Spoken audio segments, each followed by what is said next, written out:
Ya, Mbak Elisa.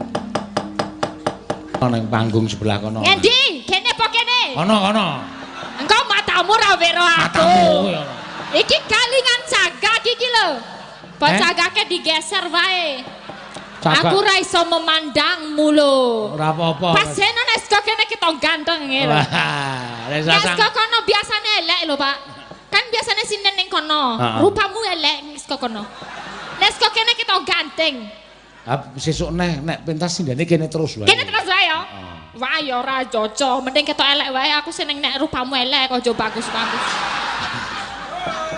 Wis ora apa-apa, wis benengke wae wis. Aku susah ya memandangmu ki arep keri apa kanan. Sinden kecemplung neraka ya kaya ngono. Kok kecemplung neraka. Kowe ngunekke aku elek-elek urung-urung wis ngunekke matane ra weruh. Lah iya iki maksudnya nih matanya enggak lihat. Aku rada mundur